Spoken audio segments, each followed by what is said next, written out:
Hi, I'm Ashley Hammond. And I'm Locke Hammond. We're married. We run a business together. And we homeschool our 4 kids. That makes us sound a little crazy. I think people might think we're a little crazy. Well, through all that crazy, we're here to help you blaze your own trail through a world designed for conformity.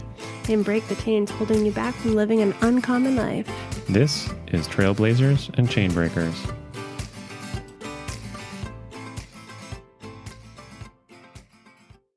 All right, so we're going to start off with a quote. I'll read it to you. This is one that hit me hard recently, and it's from Johann Wolfgang van Goethe, if that's how you say it. I don't even know. Too many parents make life hard for their children by trying too zealously to make it easy for them. Where does that take you? Gosh. I mean, I think this is one of the biggest struggles for most parents because there's so much emotionally involved in this. We're like very emotionally invested in our children. Yep. And I think for me with this is like not wanting to rock the boat, never wanting to rock the boat. So like you're like that in a relationship, but then when it comes to your kids, like you want them to be happy. You don't want to push buttons. And at the same time, I strongly think consequences. There's so much debate on whether consequences are necessary. And there's so much different parenting types out there, and it can be really overwhelming. And I strongly believe that consequences are necessary. And I also believe in and what I can struggle with is like wanting my kids to do something, but not holding them to it and then complaining because they didn't do it. So like complaining, nagging, and it's my fault because I didn't push them to go through with that thing. I just let it go because I was either just lazy or just didn't want to deal with the emotion that came behind that. So it's kind of a long answer, I guess, probably all over the place. Yeah. No, I think it's a good answer. I think consequences is something we should definitely talk about at some point because there is a lot of debate about that. And I think that's one of the like low hanging fruit that people use to pick on like this idea of conscious parenting or even gentle parenting, which gentle is a tough word because it turns a lot of people off. But I think a lot of people think that when you're a loving parent under one of these labels like gentle or a conscious parent, that means there's no consequences. There's no pain. And I think that's completely wrong. And it goes against what any of the real conscious parenting people are teaching, which is like, no, there are consequences. You deliver them with love instead of shame. And, you're not screaming. The consequence is not getting screamed at. The consequence is maybe not being able to go do whatever it was that you didn't clean up beforehand or whatever it is. Yeah. Right. So I think we'll get there. I'll give you my initial reaction to this quote. And like, I went to letting our kids fail. I don't know why that's where I went, but that's really hard for me. Letting our kids fail is really hard. Watching them experience disappointment, frustration, pain, whatever it is, it's painful for me. And logically, I know that sometimes it's what they need, but it's really hard for me to let it happen. And I think I was just talking to someone this morning about how when we experience pain as adults, in my experience, what I do tends to fall into 2 camps. One, I try to fix the problem right away, or I try not to think about the problem. Mm-hmm. And if you look at how we handle our kids in pain, personally, I guess I can't speak for everyone. I think I do the same things. I either try to fix their problems because I don't want to deal with the upset child, or I just try to ignore the problem and hope that it goes away. Obviously, neither of those are really helping the child very often. And I came to this kind of deeper question as I was thinking about this quote, which is like, am I really trying to make their life easier, or am I just trying to make my life easier by not having to deal with certain things? So the quote is like, we're trying to make our kids' lives easy. I guess I'm going out on a limb saying this. I don't want to put a percentage on it, but I think the majority of the times it's actually more about us than our kids. we're trying to make our lives easier because we don't have to deal with an upset kid, or we don't have to be the parent of the kid who's not the best player on the team. You know, if we're talking back to school time, we're talking about sports, all the parents living vicariously through their kids at sports. It's more about them than it is about the kids. And I think that falls under this category. So my mind went to that question. Are you really trying to make their life easier, your kids' life easier, or is it about making your life easier? And that for me is a tough, if I'm looking back at different instances, it's tough to say that my goal in most of these situations is actually about making their life easier. It's usually more selfish about making my life easier. Oh, yeah. And you're definitely not alone in that. I struggle with that as well. And I think you weren't also like wrong about the amount of people that do that.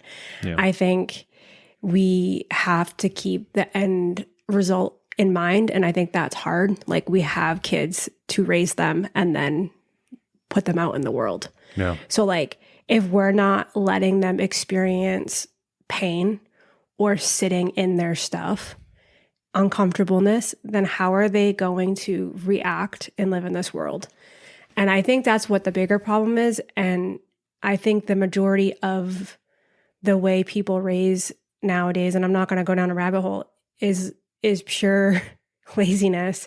And I don't use that lightly, but it's pure laziness and just wanting somebody else to deal with it and not wanting to, you know, we have kids for a reason. I actually read something recently that was talking about how, you know, most parents are tired. Like, I don't know any parent in the world that isn't tired in some way. Yep. And most of the time it's not convenient. Like, when these things happen to our kids where they need to kind of sit in it and, you know, have the uncomfortable feeling, emotion, situation, it's not convenient for us. It's never going to be convenient for us, but we chose to be parents, right? So whether it's convenient or not, we're the adults here, and we're responsible for these human beings, and we're responsible for how they're going to show up in the world to some degree when they're not in our home anymore. So whether it's an appropriate time or not, which most likely it's not, it doesn't matter. Like, and that's a tough pill to swallow, because there's many times where it's like, you and I are like, I don't want to deal with this. Like, I don't want to deal with this right now. Well, too damn bad. Like, it's happening. It's not happening tomorrow. It's not happening next week. It's happening right now, when you're tired, when you didn't sleep, when you're angry, when you're mad about your own stuff. And are you going to show up well for that child and do what that child needs? Or are you going to do something because of your own stuff? And that is what I try to ask myself often, is like, yeah, I don't feel like dealing with this, but is this the best way to show up for what this child needs from me right now and what they need right now in this situation? And that's really hard when we're carrying our own stuff with us every day. Yeah. Yeah, that's a good point. And I think the I don't want to deal with this right now thing is a good thing to talk about briefly for this, because we've had a number of conversations about this lately, and you said basically the same thing. I don't want to say rant, because it wasn't. Rant makes that sound bad. You were on your soapbox a minute just now. You said basically that same stuff to me, I don't know, a couple weeks ago, when I was basically saying like, I don't want to deal with this right now. I was being a little harsh with one of the kids. I think it was at bedtime. It's like, I've had a long day. I don't want to deal with this. I don't feel good. Whatever it was going on. And you said that you delivered it lovingly, but you said basically the same thing you said. And I think that is really important for a lot of us to hear. And at the same time, one of the things I responded to you with is, yes, you're right. At the same time, there are times where if I know that I'm in a spot where I'm not going to handle this situation well. So let's say, I think what was going on is one of our kids wasn't going to bed. She didn't want to go to bed. She was clearly tired, but she was fighting it. And just repeatedly coming out of the room, coming downstairs. Being very defiant, like, I'm not going to bed. Like, I'm not going in my room. I'm not going to bed. Absolutely not. Right. And so, like, my frustration is rising.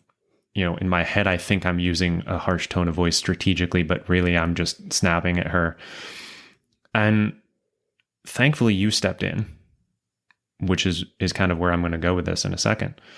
And then we put her back in bed, and then in between another trip out of her room, we had this conversation. And I think what I said to you was important because like, if I know I'm not going to handle it well and I'm going to just shit all over that child because I'm going to snap, I think that's important to acknowledge too. And that's okay. It's not justification to not handle the situation. It's more permission to ask and accept help from your spouse. Mm-hmm. Because what we will do in these situations, and it took us, we're not perfect. It took us over a decade to even get here. When I hear you starting to get frustrated, I will come in, not like swoop into your rescue and undermine you or anything like that, or save you, but I will come in and we have this kind of unspoken dance that we do where you see me coming and I come in with love, but I don't change the answers that you're giving. If you're saying no, I'm not going to just let the child do whatever they want, but I come in and I try and redirect them, or I try and bring love in, and then you get up and walk away and cool off.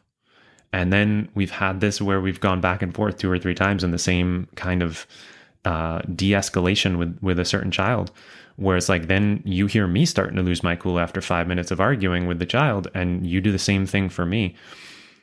It's not that it's permission to never address things or have uncomfortable conversations or draw the line and boundaries or set consequences or whatever it is.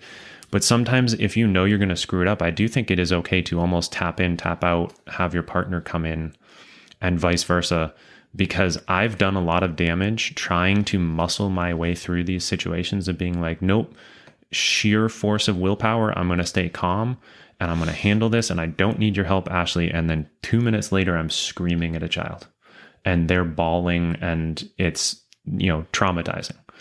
So I think you're totally right. You always say this, we signed up for this. We have 4 kids. We can't just kind of disappear. We need to handle this. I think that's true. And at the same time, you're a team. And if you're struggling, I need to come in. And if I'm struggling, you need to come in. If we're both struggling, then we need to figure it out. Yeah. And we can't just ignore it. So a little bit of a tangent, but I think that was an important point to make.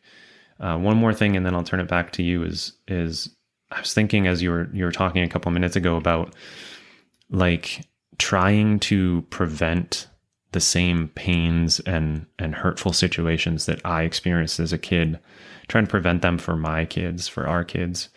And I was thinking, it kind of dawned on me, like, well, I don't want, I had some awkward social kind of situations that I was like, I don't want them to have to deal with that. Like, I don't want them, I know you've dealt with bullying. I don't want them to have to deal with that. And I think what dawned on me as we were talking through this is not so much that, like, I was thinking, what do I wish I had different as a kid? And it wasn't necessarily that I never had to experience that, kind of. Like, yeah, some of the stuff I wish I never had to experience, but really what I feel like was missing was just like a guide to lead me through it. Yeah. And so it dawned on me as we're talking through this, I think, like, you don't have to prevent these things from happening to your kids. I don't think that's the point. I think the point is, like, instead of giving them a childhood without any of the pain that you had, I think what we should be giving them is a childhood with us there as a loving guide to help them through the situation, instead of, feel like the adults in the situation are a completely different world. They just don't understand. Like, I didn't think my parents understood any of my problems, and they may have. Like, this is just perception as a child, but I think that's what was really missing for me was like a guide to lead and teach me through the situation. I've had to navigate through this because I completely agree with you on that. I think sometimes when you've experienced some hardship in your childhood, you either overcorrect, which I've done, which just backfires, or you actually create the issue by your thoughts of the exact thing that you don't want to happen with your kids. It's like you think because this happened to you, or you see it playing out kind of similar, like in a similar way with your kids, you actually create that when that probably wouldn't happen, and that child is not you. That child is their own person. They're not you. They're literally living a different life, different situation, different parents, everything. Yep. And so I think sometimes we can think about our pain from our childhood so much, we actually create it for our kids, trying to give them the opposite of what you want them to have. Yeah. Which I've done both of this and all of this, so Yeah. I know, and I agree with you too. I think the part that's missing is the showing up and asking questions, and also, which is something that you and I got to get better at, and I've been listening to a lot on this topic and podcasts, is being really vulnerable with your kids. And I tried this out at dinner one night, because our kids usually, like, if we ask them like vulnerable questions, they're kind of like, it's like, how was your day at school? Nah, it was okay. Fine. Like, you ask them, we've asked them questions, and like, I want an answer from them, and a lot of the times I won't get one. So what I did was I spoke from a place of, this is what I need help with. Yeah. This is what I'm struggling with. And literally it changed the whole conversation for the table. So it's like, when you open up about what you're struggling with or what you need help with, your kids, like, little eyes and ears like light up, like, okay, they're being vulnerable. They're asking me for help. They feel not only helpful, but they feel safe to share what they need help with as well. So I think that what I would have liked is, I would have liked to be on the same page as my parents, but also know that we were in it together, kind of like in a relationship, like you're a team. Your kids are also part of that team. So like, if you act all the time like you have it together, they know you don't. They see you stressed. They see you tired. Like, sharing that with them, in obviously age appropriate, but sharing that with them, I think it can be just like game changing for not only the parent, but for the child. Yeah. Yeah, I think that's a great point. So I have a question for you. Mm-hmm. What do you think that you did well when it comes to this? And what do you think you didn't do so well? I think most of my answers to that are going to fall under the poorly category. Didn't do so well. But I think the number one place that I would go in terms of this question is just, I think I turned to shame too quickly, is how I'll phrase it. So like, I used shame as a source of like correction, almost manipulation. So I would set a boundary or an expectation, if you don't do this, here's the consequence. But instead of enforcing the consequence, I would get really frustrated and just like verbally explain why they screwed up, and it would lead to shame. And what I wish I had done instead was making sure the consequence was appropriate and the expectations were clear, but actually enforce the consequence. Because I think what I did a lot of times was, I was afraid of, back to the idea of this quote, I was afraid that enforcing the consequence was going to make their life too hard. But really it was, I didn't want to have to deal with them upset having enforced the consequence. And so I, in my broken logic, thought that explaining why they had screwed up and why this wasn't okay, and going on and on and on with shame and words and all this stuff, was actually easier for them. And I don't think it was, because in all of the situations where we've calmly and lovingly enforced a consequence, we've never had to do it a second time. And we could list off lots and lots of examples of that. But when we stayed calm, when we delivered it with love, even if they started screaming, it was not a fun experience. We had to get through it. Depending on the child, there was a lot of screaming, but the point got across, and we didn't lose our shit, and we didn't do something we regretted. Now, there were plenty of times where I didn't enforce the consequence, but I just used shame. Almost never worked. And there were times where I enforced the consequence and I still used shame, and I rambled on, and I told them, well, you screwed this up and this is why you don't get this thing, and blah, blah, blah, blah. And that also didn't work. No. Like, we've had some epic battles of things getting taken away with, one particular child comes to mind who shall remain nameless. And it was like just enforcing consequence after consequence, and it making no difference because the consequence was coupled with shame.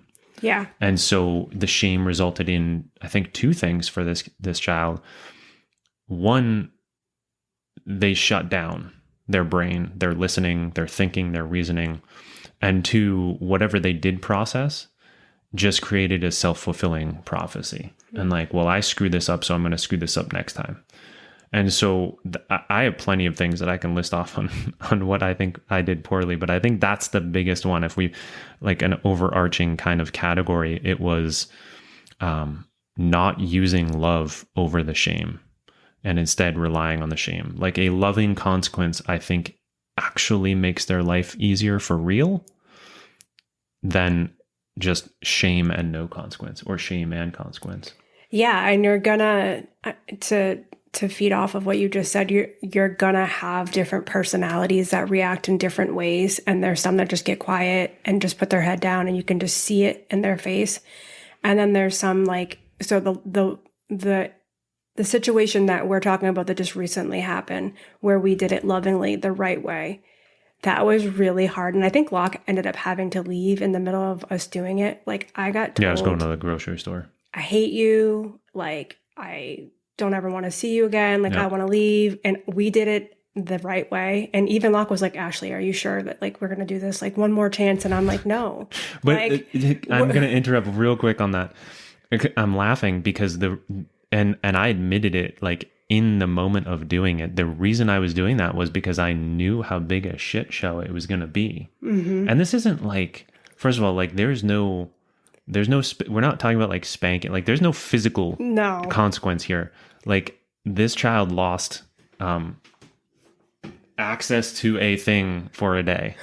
And so, yeah, like in the moment, I'm like, I think she gets it. Let's just give her one more chance. But it was purely selfish because I didn't want to have to deal with exactly what we had to deal with. So I interrupted. Go ahead. And it was quite horrible. For like Locke came home from the grocery store and I was like, still going on. It's still going on, and I need to go somewhere for a minute because like it's bad. And it was really bad. And also that it hasn't happened. Yeah. Again, like it never happened again, and it should have been done a lot sooner because there was given many chances. It was made quite clear. There was an agreement on why this makes sense. Like it wasn't an expectation. It was an agreement. Like, this is why we're doing this. Do you understand? Yes. And still there was issues every day with this situation that we're talking about. And so even though it was lovingly done, it still was really hard. Yeah. So we're not taking that lightly, that the letting them sit in pain is easy, because it's not. And some people, some of the children, it's going to be harder with. Yeah. There's some quote, and I don't remember it exactly, but it goes something like, if your kids if you haven't been hated by your kids, then you're not really a parent, or something like that. Yeah. And you get the point. And I think it's true. Like if you're doing parenting, right, that doesn't mean like you just scream at them till they hate you. It's like, no, they're not going to enjoy consequences, even if you deliver them lovingly. And yet that's exactly what they need. And that's what you owe them in a certain way. I'll give you another one that I really wish I'd done better. And it's like trying to fix problems, trying to like glue toys back together, or, de-escalate a pending argument or anything like that. I used to, and I still struggle with it, but I used to really struggle going into a situation with an upset kid and just like trying to solve the problem, put a Band-Aid on it, tell them why they shouldn't be upset, essentially. Or if there's a legitimate reason, like let's say, there's a toy that's broken, being like, well, I can fix it. Don't worry. Like, stop crying. There you go. See, I glued it all back together. So why are you still upset? And I'll give you an example of how this really kind of slapped me in the face about this is the wrong way. And one day, one of the kids threw one of her toys across the room. And I don't remember what the toy was. I know which child it was. But when she threw it, Ashley was like, you're going to break that if you keep treating it like that. And her response was something like, well, Daddy will just fix it if it breaks, so whatever. Probably word for word. That sounds like something she would say. And so I just like, I'm repulsed by when kids act entitled. And that was just such an entitled response. And I was like, okay, well, I think it's okay. I think it's a good thing to have a dad who can fix things. But when they just assume that they don't even have to be mindful, not even that they don't even have to be mindful, that they can just throw their crap across the house and whatever, daddy will fix it. Well, you're not actually throwing crap, Ashley. That's not doing them any favors. Like, what does that look like when they're an adult? Like, if that behavior continues, they're either going to have a really rude awakening through their teenage years or into adulthood that, like, daddy's not always around to fix your problems, or like they're just going to end up in jail or something. I don't even know. So that story highlights why that was a bad decision, but fixing their problems, constantly fixing their problems, it doesn't do them any favors. And what I've found as I've really battled to stop doing this is that a lot of times the problems that they bring to me, because now they bring problems to me and they're like, Daddy, what do I do with this? Like, fix this or help me or figure this out. A lot of times what I'll do is I'll just be like, okay, I'll help you in a couple minutes. I'll be there in 15 or whatever it is. 15 minutes later, a lot of the time they've already figured their problem out. And so we can look at it from like throwing the toy. Like, if you abuse your stuff, it's going to break and you're not going to have the stuff anymore. That's an important lesson. But also just like problem solving skills. If we're not talking about breaking anything, if we're like, oh, I'm having trouble with my math work, can you just show me how to do it? Yeah, I'll be there in 15 minutes, but she doesn't want to wait 15 minutes. She figured it out in 3. Yeah. She was already done her math work by the time I got there 15 minutes later. So they're learning problem solving. They're learning like they are capable. They're starting to believe in themselves, and they're missing out on all of this stuff if I'm just fixing all their problems for them. I agree. I think you have a harder time with that than me. I think it's the very masculine in you, and it's the very like problem solver part of your brain that's like, I can fix anything. I'll fix anything. Well, it's also, I don't want to deal with an upset child. So I don't handle emotional children very well. And so I think that's where my brain goes a lot, to be completely honest. I think my response to that wouldn't be great either, because I'd be like, oh, you broke your toy? Let's throw it out. Let's throw it out. Too bad. Yep. Like, you want another one? You buy it, because I'm not buying it for you. Yeah. So my response isn't the greatest either. Yep. Yeah. You got anything that you think we or you or I have done well or have done poorly, or what else would you add to this list? I think for me, it's just the uncomfortableness of like the big emotions. And like, I think it's different for every child. And I think treating them each equally in this type of thing is really hard, because there's definitely no favoritism, but there's definitely, if you're a parent of multiple children, you know that there's different personalities and there's a different relationship with each of them, because you can't have the same relationship with each child because it's impossible. I think for me, it's just the follow through, and then like I can complain a lot and nag. And so I'll just complain and nag and not follow through with what I know needs to be done. Or I'll let them sit in the pain, but then I'll let them sit in it for a little while, and then I want to rescue them from it after I let them sit for a little while. And I think that's natural for a parent, because we love our kids and we don't want to see them hurting.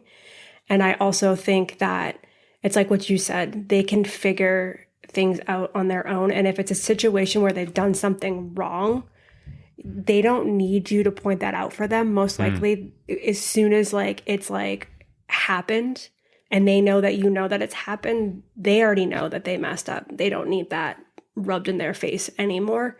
And then if it's a situation where you've asked them to do something and they keep not doing it, I think the consequence needs to be happened right away, instead of like waiting and waiting and waiting. Because then when you do it after a while, like what we did with one of our children, like, yeah, it never happened again. And also it's just like, we're not following through on our job as a parent, and we're trying to make it easier for ourselves. And I feel like I'm just kind of repeating what I said earlier. Yeah. I think for us, both of us struggle with the same thing in different ways. I don't necessarily try to fix everything. I get angry and I nag and I nag and I nag and I nag with no follow through. And I would like to change the way that I do that. I almost always know what I need to do. I just don't do it. Yeah. I'll share a rule that we came up with around, I don't want to say nagging, but just like criticizing or like calling kids out. So like we're talking about this. We have a teenage boy about to turn 14, and I was the same way and even worse when I was a teenage boy. But like if anybody has teenagers, maybe it's a teenage thing. It's definitely a teenage boy thing. I was allergic to work. Like I would work harder to avoid doing the work than it would take to actually do it. And we're experiencing a little bit of that with our son. I think like infinitely better than I ever was as a teenager. But so this rule that we had to put into place, when we criticize or when we call them out and be like, hey, you didn't put your plate in the dishwasher, or whose mess is this? Why is it on the table still? Or whatever it is. The rule we had to come up with was, if you're not going to make them come fix it, then don't say anything about it. Yeah. Right. Because what we started doing, and we put this into place for you originally. And then by having that rule in place, I realized how much I yell at them for something and then fix it anyways. So if, like, let's just say plate was not put in the dishwasher, then you go they have to, dishwasher. Yeah. If I say, dude, you didn't put your plate in the dishwasher, and then I do it for them, like they're not learning anything. They literally, I guess they are. What they're learning to do is to let us go in one ear and out the other. Mm-hmm. But if he or she is off playing in the middle of a great game, and now they have to stop their game and come back and put it into the dishwasher because I said, hey, you didn't put your plate in the dishwasher. Can you come do it, please? They don't get shame. They don't get me giving them shit, but they do have to stop their game and get up and walk across the house and put it in the dishwasher. And the implied lesson there, which in the beginning, I would sometimes say this out loud, which is not helpful, but the implied lesson is, wouldn't it be easier to just do it right the first time? Yeah. I think it's a John Wooden quote. Like, if you don't have time to do it right the first time, when are you going to have time to come back and do it a second time, is the idea of the quote. So I think that's a good rule. And we still need to get better at that. Yeah. I still do that. Yeah. I still will be like, hey, why didn't you do that? And then they come back to do it because they know. Yeah. And I'm in the middle of doing it. Like I've just done it and I said I've already done it. And I'm like, okay, so they know, they're coming back to do it. And one of our kids is even like, why did you do that then? Like, yeah. If you're going to tell me about it, why did you do it? Because they know the rule. Yeah. And they're like, calling me out on my stuff. Okay, like you're telling me about it. So why is it done? Yeah. And I'm like, oh crap. Yeah. Yeah. One more thing that we're navigating and trying to figure out as we go in this is, we kind of already just referenced it, but like the different age ranges. Oh gosh. So like we've got 14, about to turn 14 down to 5. And this is going to look different for each child. Mm-hmm. You said this, different children are different, but also different ages are different. Our 14-year-old son, he knows when he's screwed up. So you said something, you slipped something in about like, they don't need to be told that they screwed up. Most of the time they know they screwed up. That's a reminder I need regularly, because he doesn't need me telling him that he screwed up. He just needs me, if he's not coming back to fix it, like we just said with this rule, like come back and fix it. Or like, hey, you haven't done this. It was supposed to be done yesterday. Get up and do it now, please. Yeah. He doesn't need me ripping him apart. Shaming. Right. Shaming and make it like he already knows. And then once it's pointed out, he's already giving himself crap about it. You can see it in their faces. But the 5-year-old sometimes, and even the 7-year-old, might not even know that they did something wrong. Like, hey, do you guys realize that you were playing in mommy and daddy's bed and you left it a giant mess? Here's why that bothers mommy. Here's how that isn't exactly respectful. Now let's go back and pick it up. Like, it's a different approach, and we don't have it nailed for any of our kids. But that's something we're navigating because, I guess we only have a 9-year differential, but there's a huge difference between the 5 and the 14-year-old, and everything in between. Not to mention, yes, if you have twin 12-year-olds, they're probably going to need different things for each of them, even though they're twins and the same age. But the age, different kids are different ages are different. I think that's important to remember. For sure. Okay. I have one more thing that I wanted to touch on. We'll see I think you just said that. we'll see if really Yeah. I have 12 one more things. I think this is the last. We'll see where we go with this, but it's this idea of bodyguard versus teacher. And I've been thinking about this a lot lately. I've talked to you about it, Ashley. I think that too often we're looking at our role as parents as bodyguards instead of teachers. And what I mean by that is the instinct of the bodyguard is protection, which is not a bad thing. But I would argue that if we're parenting as a bodyguard, it's rooted in a little bit of selfishness, a little bit of impatience, a little bit of wanting to be needed. And we hide behind this excuse that it's our job to protect our kids, because it's easier to just stop the behavior, protect from the danger, whatever it is.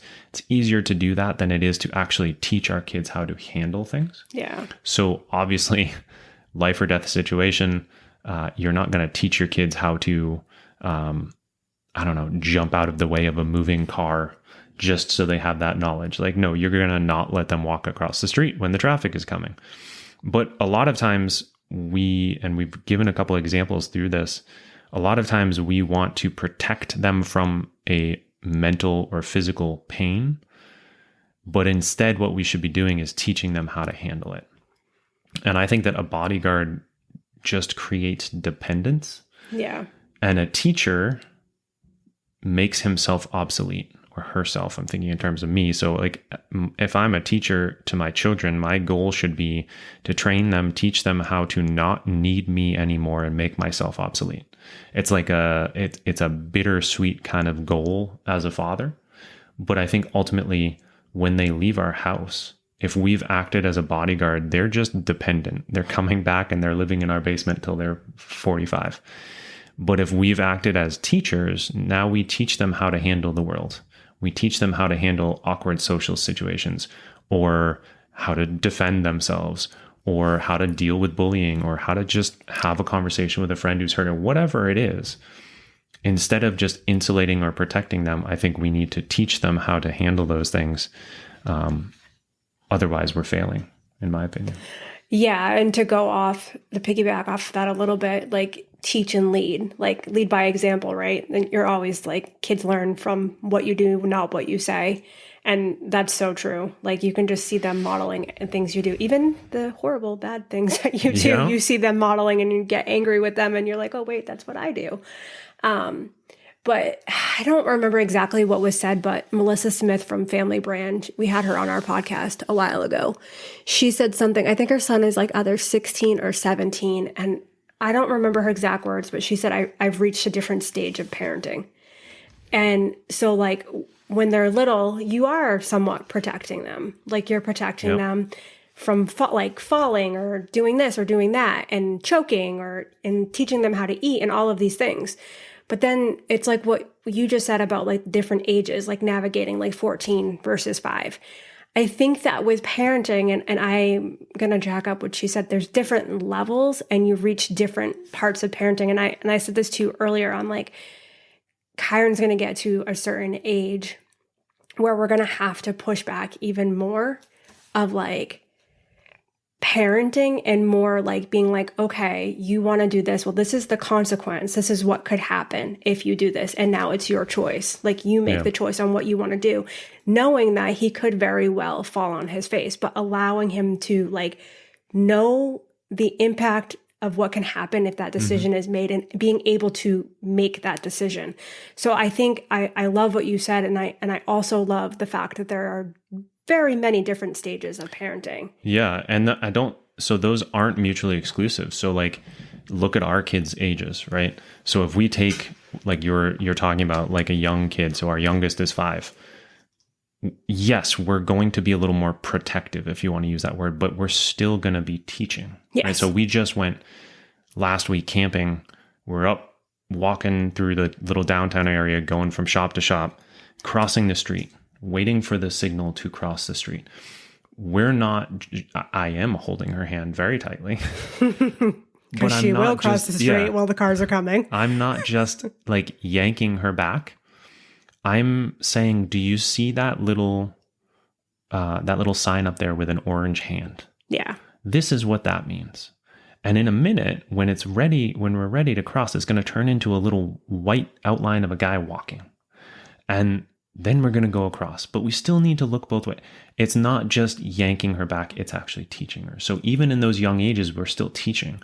I think the deep profoundness, if that's a word, of what you just shared from Melissa is the way we teach, and the almost like the leash that we give them to run out on their own, like you were talking about with our son, is going to get longer as they get older. We're going to give them more room to run, more room to make their own mistakes. We're not holding his hand as we cross the street at 14, but there's still, like, even in that, I'm laughing because he's 14. No, we're not holding his hand, but I'm still looking over my shoulder and making sure he's there. And so, like, the protection is never going to leave. It's just, are you teaching while you're protecting? Yeah. Okie doke. Cool. Anything you want to throw in at the end? No more one more things from me. No. I'm all done, I promise. No more one more things for me. Okay. Awesome. Thank you guys for coming along on the journey with us. Thanks, friends. Hi, friends. If you're enjoying the show, would you please leave a quick rating or review on Apple Podcasts for us? Doing this helps more people find the podcast, which means even more people can benefit from the conversations. We really appreciate you and your time, and thanks, as always, for listening.